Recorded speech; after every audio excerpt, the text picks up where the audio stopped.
بسم اللہ الرحمن الرحیم۔ اذان اور اقامت کی سنتیں، آپ صلی اللہ علیہ وسلم کی جو سنتوں کی جو ویڈیوز چلتی ہیں اس میں سے آج جو ہے وہ اذان اور اقامت، ٹھیک ہے، جو اذان اسپیشلی ویڈیوز جو ہے مؤذن کے لیے زیادہ ہے کہ جو اقامت اور اذان کے لیے ہیں، لیکن ہمیں بھی اس کے بارے میں معلوم ہونا چاہیے، آپ صلی اللہ علیہ وسلم کی چھوٹی سے چھوٹی چیز کے بارے میں بھی ہمیں پتہ ہونا چاہیے۔ اچھا، پہلا ہے اس میں یہ کہ اذان و اقامت قبلہ رو کہنا سنت ہے، یعنی قبلے کی طرف منہ ہونا چاہیے۔ دوسرا یہ کہ اذان کے الفاظ ٹھہر ٹھہر کر ادا کرنا اور اقامت کے الفاظ جلد جلد ادا کرنا سنت ہے۔ یہ اس لیے بھی پتہ ہونا چاہیے، چلیں اذان ہی تو اقامت تو کبھی ہم ایسی جگہ چلے جاتے ہیں، مال میں چلے جاتے ہیں یا کہ مارکیٹ میں ہوتے ہیں، تو وہاں پہ کبھی آپ کو اقامت بھی کہنا پڑ جاتی ہے، کیونکہ وہاں پہ کوئی مستقل تو مؤذن یا کوئی اس طرح کا سین نہیں ہوتا مارکیٹوں کی مسجدوں میں یا کچھ ایسا، تو وہاں پہ آپ کو، جس طرح میں ایک دفعہ مدینہ جب عمرے پہ گیا نا، میں مدینہ میں تھا، تو وہاں پہ میں ایک مال میں گیا مدینہ میں، تو وہاں پہ کیونکہ نماز کا ٹائم ہو گیا تھا، تو وہاں پہ مسجدیں وغیرہ تو ہر جگہ ہوتی ہیں، مالوں میں بھی، اب تو یہاں پہ بھی ہیں، وہاں تو بڑی بڑی مسجدیں ہوتی ہیں۔ اس مال کی مسجد میں گیا نماز کے لیے، وقت تھا، اذان ہو گئی تھی۔ مال میں جیسے کہ اذانوں کی آواز آتی اسپیکرسوں میں آ جاتی ہے، جیسے یہاں پہ بھی، اب تو میں نے دیکھا یہاں پہ بھی ہے، تو میں وہاں پہ نماز پڑھنے کے لیے مسجد میں اوپر چلا گیا، تو میں وہاں پہ گیا تو عصر کا ٹائم تھا، تو وہاں پہ امام مسجد نہیں تھے اس ٹائم، لوگ تو تھے لیکن امام مسجد نہیں تھے، غالباً کہیں کام سے گئے ہوئے تھے یا کچھ بھی تھا، تو اس میں سے ایک شخص نے جو ہے مجھے اشارہ کیا، آپ نماز پڑھائیں گے؟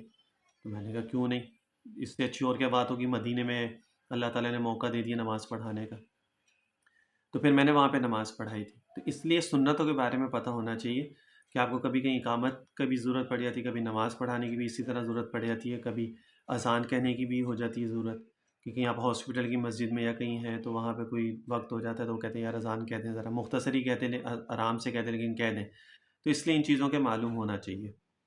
اچھا، تیسرے کہ اذان میں حی علی الصلاح حی علی الفلاح کہتے وقت مؤذن کو دائیں اور بائیں منہ پھیرنا چاہیے، یعنی جب حی علی الصلاح حی علی الفلاح دائیں اور بائیں منہ پھیرنا چاہیے۔ اچھا، جب مؤذن سے اذان کے کلمات سنیں تو جس طرح وہ کہے اسی طرح کہنے چاہیے، ٹھیک ہے۔ حی علی الصلاح حی علی الفلاح کے جواب میں لا حول ولا قوت الا باللہ کہیں، اللہ اکبر لا الہ الا اللہ اشہد ان محمد رسول اللہ، یہ ویسے ہی ہے، حی علی الصلاح حی علی الفلاح میں لا حول ولا قوت الا باللہ کہیں۔ فجر کی اذان میں الصلاۃ خیر من النوم کے جواب میں صدقتا و بررتا کہا جائے،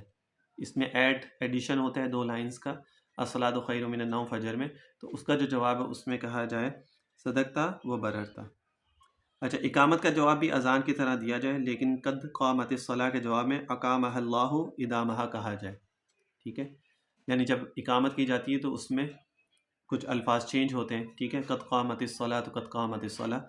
تو اس کا جواب دینا، جب آپ جواب دیں تو اس کے اس میں جو ہے وہ اقامہ اللہ و ادامہ کہا جائے، ٹھیک ہے، تو اس میں یہ جواب آ جاتا ہے قد قامت الصلاح کے ضمن میں، اقامہ اللہ و ادامہ۔ اذان کا جواب دینے کے بعد درود شریف پڑھنا سنت ہے، اذان کا جواب دینے کے بعد جب آپ دعا پڑھ لیں، اذان الفاظ جو آپ ریپیٹ کرتے ہیں اس کے بعد پھر آپ درود شریف پڑھ لیں۔ اچھا، درود شریف پڑھ کر یہ دعا پڑھیں جو بخاری شریف کتاب الاذان میں منقول ہے۔ اذان کے بعد کی دعا وہ میں آپ کو بتاتا ہوں، یہ جو ٹی وی میں بعض دفعہ جو اذان کی دعا آتی ہے وہ لمبی ہے، ٹھیک ہے، اور احادیث میں جو ہے وہ تھوڑی مختصر ہے۔ اللہم رب هذه الدعوة التامة والصلاة القائمة آت محمدا الوسیلة والفضیلہ وابعثه مقاما، یہاں پہ چینج ہو جاتا ہے وابعثه مقاما محمودا الذی وعدتہ ورزقنا شفاعتہ یوم القیامہ، یہ نہیں آتا، انک لا تخلف المیعاد، یہ آ جاتا ہے بس، تو یہ اس میں مختصر ہیں جو بخاری شریف میں ہے۔ وہ جو ٹی وی پہ دکھاتے ہیں دعا، پتہ نہیں انہوں نے وہ کون سی حدیث سے لی ہے، انہوں نے اس میں الفاظ جو ہیں وہ زیادہ ہیں۔ اچھا، انک لا تخلف المیعاد بخاری میں نہیں ہے، امام بہقی رحمۃ اللہ علیہ نے سنن کبیر میں نقل کیا ہے، انک لا تخلف المیعاد، یہ الفاظ جو ہیں یہ بخاری کے نہیں ہیں، یہ امام بہقی نے جو ہے سنن کبیر میں اس کو نقل کیا ہے، ٹھیک ہے۔ والدرجۃ رفیعۃ کا لفظ اور یا ارحم الراحمین وغیرہ الفاظ جو مشہور ہیں، ان کا ثبوت روایات میں نہیں ہے، جو ابھی میں آپ کو بات بتا رہا تھا نا وہی ہے، جو الفاظ اس میں ایڈ زیادہ ہوتے ہیں وہ روایات میں نہیں ہے۔ ملا علی قاری رحمۃ اللہ علیہ فرماتے ہیں وہ اما زیادت و درجۃ رفیعۃ، یہ جو میں نے ابھی آپ لوگوں کو الفاظ بتائے تھے، ٹھیک ہے، وہ المشتہرۃ علی الالسنۃ فقال السخاوی لم اراہ فی شیء من الروایات، اس دعا پر حضور کی شفاعت اور حسن خاتمہ کا انعام ہے۔ یہ الگ سے الفاظ جو ہیں، وہ جو کچھ الفاظ جو میں نے آپ کو بتائے تھے وہ روایات میں نہیں تھے، کچھ الفاظ جو اس کے اندر زیادہ ذکر کیے گئے ہیں وہ انک لا تخلف المیعاد وہ بھی بخاری میں نہیں ہے، لیکن امام بہقی نے اس کو ضرور نقل کیا ہے۔ تو لیکن جب آپ دعا پڑھیں تو پھر یہ والی دعا پڑھیں جو میں نے آپ کو ابھی بتائی ہے، ٹھیک ہے نا، کہ اللہم رب هذه الدعوة التامة والصلاة القائمة آتی محمدا الوسیلۃ والفضیلہ، یہاں تک تو سیم ہے جو آپ نارمل دعا پڑھتے ہیں۔ اس کے بعد وَبَعَثْهُ مَقَامًا مَحْمُودًا الَّذِي وَعَدتَّهُ إِنَّكَ لَا تُخْلِفُ الْمِيعَادَ، بس یہ دعا ہے۔ تو جب آپ پڑھیں تو اس کو ضرور کہیں، تو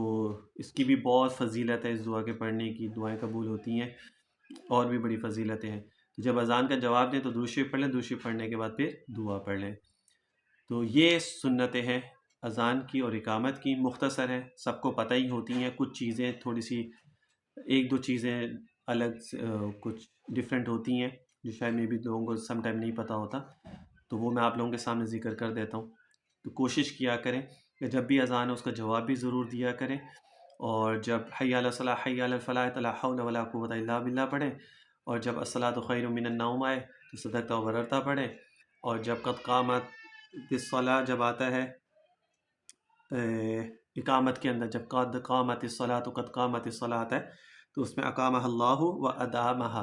یہ پھر اس کے اندر پڑھ لیا کریں بس۔ تو ان شاء اللہ تعالیٰ سنت کے مطابق جو ہے وہ آپ کا عمل ہو جائے گا جس طرح میرے نبی نے بتایا ہے، صلی اللہ علیہ وسلم تسلیما کثیرا کثیرا۔